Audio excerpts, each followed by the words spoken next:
Di video ini kita akan diskusikan mengenai kuliner Prancis. Jadi kuliner Prancis itu memang dikenal oleh masyarakat global sebagai kuliner yang berkualitas tinggi. Dan chef-chef yang lahir dari kuliner Prancis, dari sekolah-sekolah kuliner di Prancis itu sangat terpandang dan dianggap adalah chef-chef hebat oleh masyarakat. Sebelum kita mulai bahas satu persatu jenis-jenis bahan pangan dan masakan per area di Prancis, kita akan lihat style masakan Prancis. Saya menampilkan 3 style. Yang pertama ada yang namanya haute cuisine.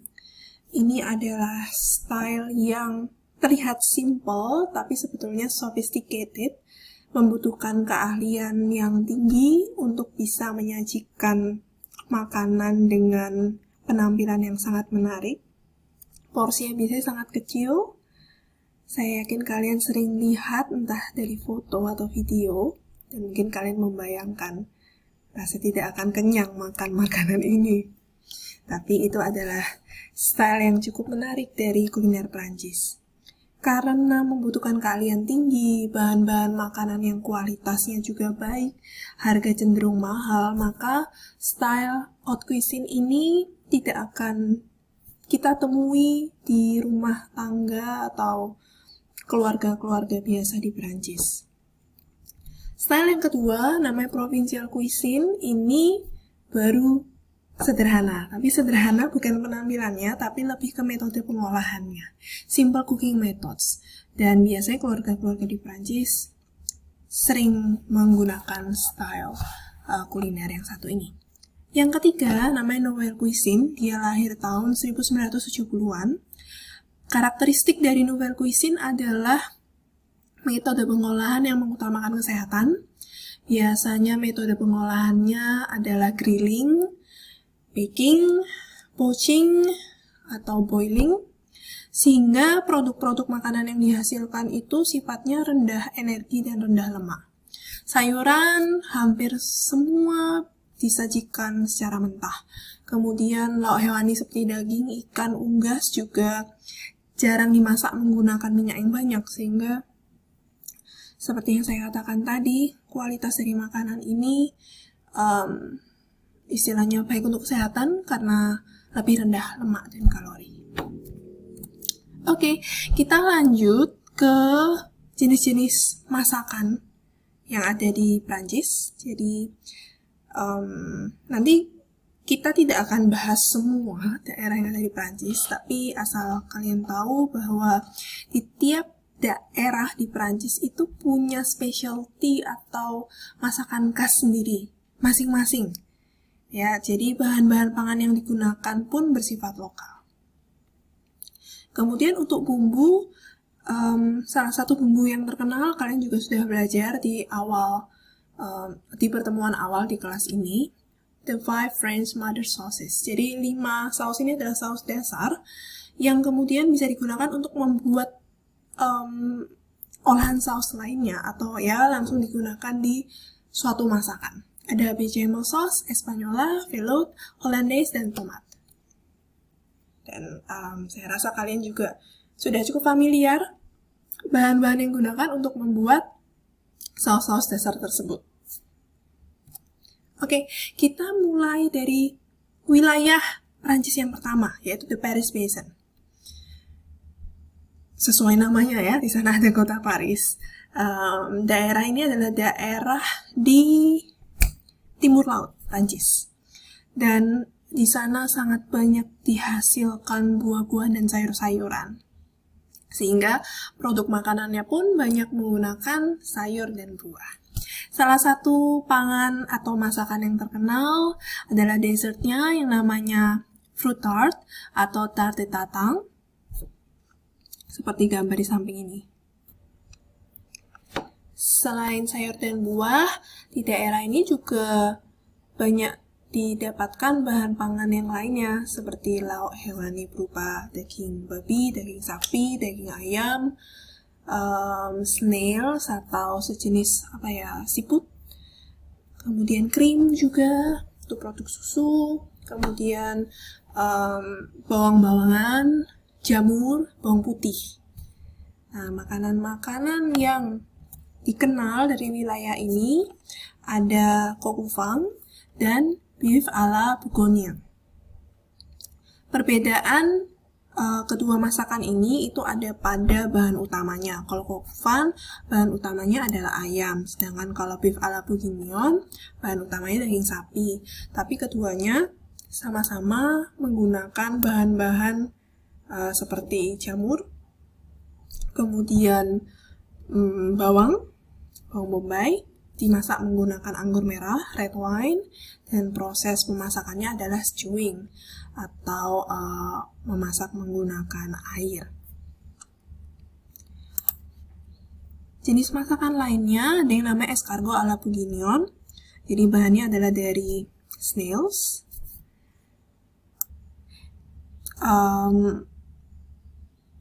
Dimasak dengan menggunakan daun anggur, lalu disaute dan disajikan dengan parsley serta mentega yang ada bawang putihnya. Selain itu, di daerah ini masakan-masakan banyak menggunakan bumbu mustard yang mereknya atau jenisnya adalah Dijon mustard. Jadi itu asli dari daerah Prancis yang namanya Paris-Messine. Baik, kita lanjut ke daerah berikutnya, the Rhône sampai Lyon. Jadi salah satu orang gastronom yang terkenal dari daerah ini adalah Savarin dengan ungkapan terkenalnya yaitu tell me what you eat and I'll tell you who you are. Kuliner di Lyon juga sangat terkenal dengan dua style atau macam masakan. Yang pertama, arti home cooking, artinya masakan rumahan yang menggunakan sayur-sayuran musiman, kemudian jeroan. Jadi banyak menggunakan hati atau jantung. Sedangkan style yang kedua adalah kuliner tradisional yang lebih mewah. Jadi perbedaannya lebih pada penggunaan bahan-bahan pangannya, kualitasnya lebih tinggi, juga penampilan makanannya. Beberapa contoh makanan yang ada di daerah ini. Pertama, ada yang namanya petu faux de volaille. Ini adalah pate itu seperti spread, olesan yang dibuat dari hati ayam. Biasanya tentu kalau olesan ya dimakannya bersama dengan roti. Kemudian yang kedua, kunel. Kunel ini seperti dumpling, isinya kalau nggak daging, ikan, keju. Yang ketiga, ini adalah sus nantua. Jadi dibuat dari crayfish, jenis ikan, dimasak dengan saus bechamel. Dan yang keempat adalah cervelle de canyu. Ini adalah makanan berbahan dasar keju, biasanya digunakan sebagai saus. Makanan-makanan lainnya seperti breadstick misalnya ya, stick roti. Oke, lanjut ke daerah berikutnya, Provence Southeast France. Daerah ini adalah daerah yang sangat subur, sehingga banyak didapatkan bahan-bahan pangan baik itu sayur, buah, maupun lauk hewani, lauk nabatinya. Beberapa jenis masakan yang terkenal di daerah ini adalah pasta tuna salad with aioli sauce. Jadi sausnya dibuat dari minyak zaitun dan bawang putih, menggunakan bahan tuna dengan pasta. Kemudian juga ini terkenal ya, ratatouille, yang kita tahu itu film kartunnya. Ini adalah jenis masakannya. Jadi dibuat dari berbagai macam sayur-sayuran serta bouillabaisse seafood stew. Jadi seafood juga ada banyak di daerah itu. Daerah selanjutnya, Lorraine. Ini ada di daerah timur Prancis, berbatasan dengan 3 negara lain, yaitu Belgia, Luxembourg, dan Jerman. Sehingga masakan-masakan yang ada di Lorraine ini banyak dipengaruhi ketiga negara tersebut. Contoh masakannya, pertama, kuis Lorraine.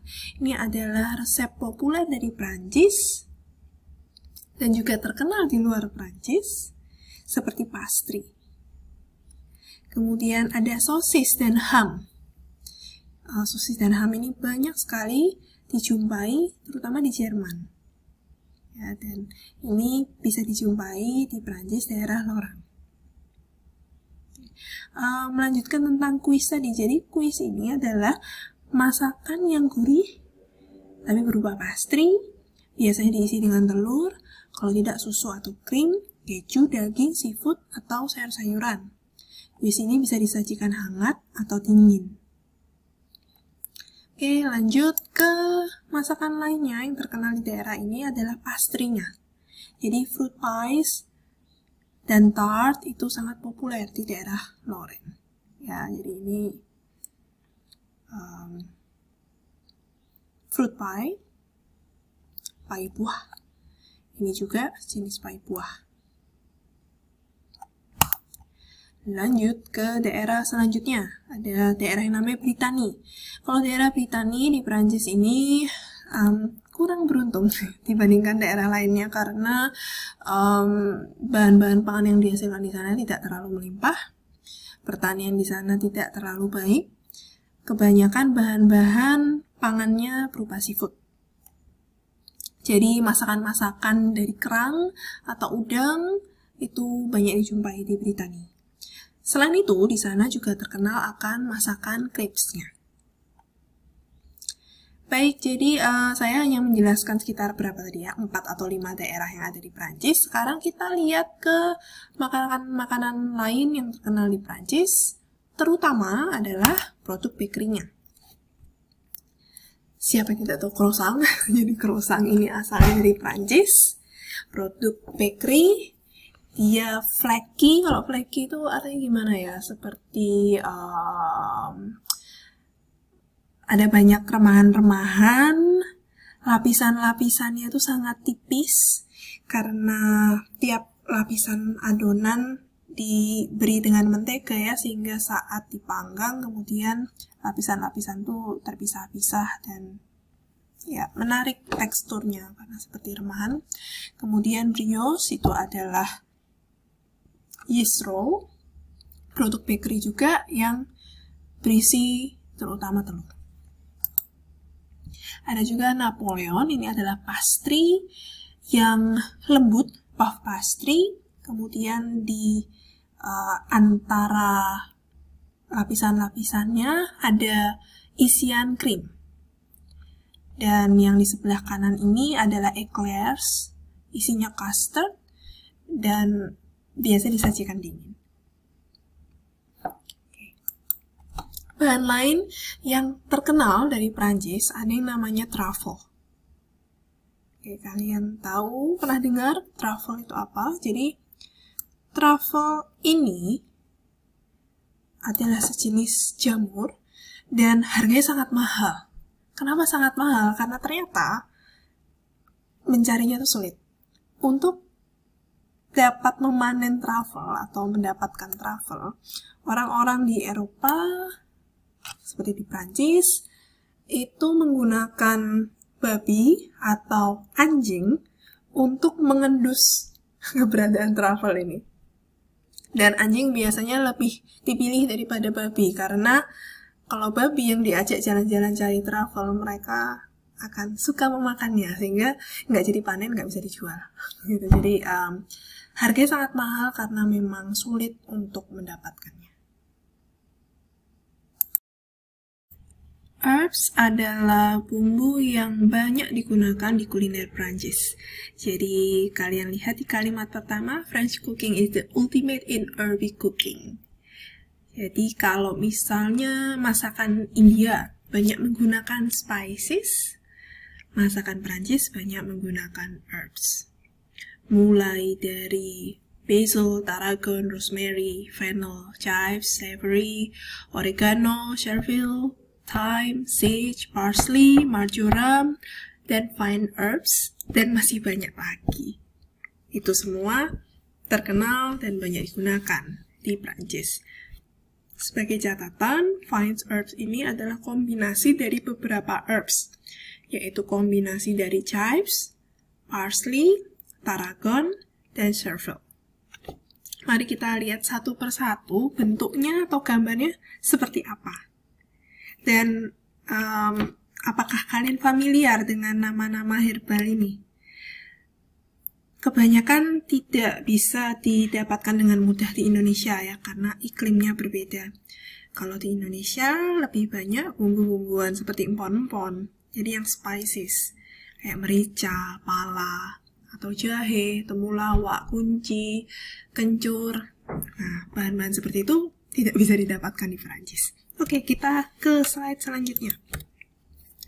Nah, ada 6 gambar di sini. Saya beri waktu sekitar 30 detik. Coba kalian pasangkan dengan jawaban-jawaban di bawah ini.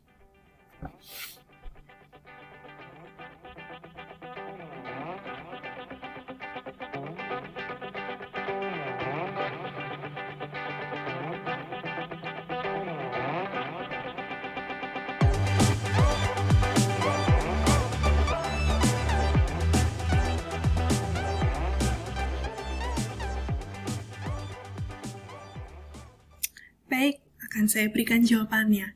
Jadi yang nomor 1 ini adalah chives. Chives ini biasanya digunakan sebagai garnish di salad, atau di sandwich, atau di sup, atau di omelet. Dan dia baunya seperti bawang. Ya, mirip suri daun bawang, tapi lebih tipis atau lebih kurus. Yang nomor 2, ini namanya tarragon. Tarragon itu banyak digunakan di masakan-masakan yang menggunakan daging ayam, ikan, atau sayur-sayuran. Setelah itu yang nomor 3, ini namanya chervil. Chervil ini banyak digunakan untuk berbagai macam makanan di Prancis, tapi terutama saat mengolah telur, baik itu omelet atau scrambled eggs. Yang nomor 4, saya rasa ini cukup terkenal ya. Nomor 4 ini adalah basil. Jadi basil diletakkan di atas pizza, lalu dipanggang, wah baunya enak sekali. Selain itu basil juga merupakan salah satu bahan untuk membuat saus pesto. Nomor 5. Nomor 5 ini adalah rosemary. Rosemary ini banyak digunakan di sup atau casserole, salad, atau stew. Lalu kalau orang-orang di Prancis memasak ayam atau unggas-unggas lainnya, daging merah, itu juga bisa dibumbui dengan rosemary. Dan yang nomor 6 adalah fennel. Jadi untuk batang fennel ini dia bisa dilunakkan dengan cara braising, sauteing, roasting, atau grilling. Kemudian untuk bagian ini, stalks-nya, bisa dimasak di dalam sup atau stew, atau sebagai alas saat akan memanggang ayam atau daging. Oke, masih ada gambar-gambar yang lainnya. Saya beri waktu 30 menit lagi untuk coba menjodohkan antara gambar dengan nama herbs-nya.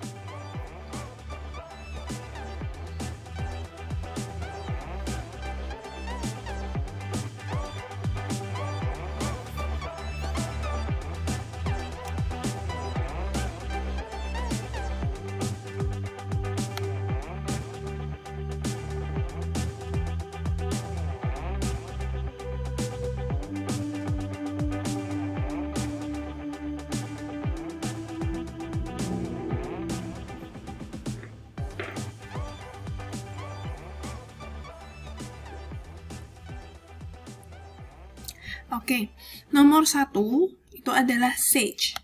Sage ini punya flavor yang sangat kuat dan dia cocok dimasak dengan daging yang berlemak.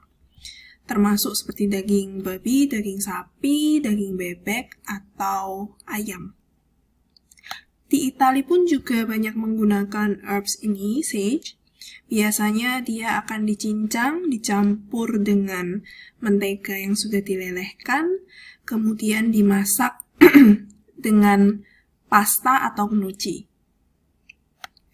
Nomor 2 adalah parsley. Parsley ini relatif juga sering digunakan di Indonesia. Baunya fresh, tidak terlalu kuat. Rasanya khas parsley, tidak terlalu kuat juga, malah cenderung hambar. Biasa digunakan sebagai garnish, tapi juga bisa dicampur dengan sup, saus, salad sayur, atau escargot di Prancis.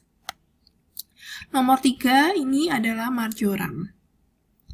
Marjoram biasanya dicampur dengan masakan sayur-sayuran atau masakan yang bahan dasarnya adalah tomat, atau digunakan sebagai stuffing atau isi dari entah itu unggas atau seperti semacam casserole, saus,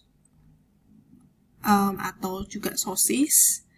Jadi pengolahannya adalah dengan menjinjang daunnya, jangan gunakan batangnya, kemudian bisa dibalurkan di daging misalnya. Nomor 4 adalah oregano. Oregano ini banyak digunakan di pizza atau di masakan yang berbahan tomat, dan flavor dari oregano ini merupakan komplementari dari basil dan thyme. Jadi flavornya sangat melengkapi flavor kedua herbs tersebut. Oke, untuk yang nomor 5 itu adalah thyme.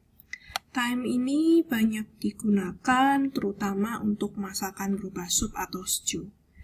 Sedangkan yang nomor 6 adalah savory. Savory ini sama seperti thyme, banyak digunakan di masakan sup atau stew.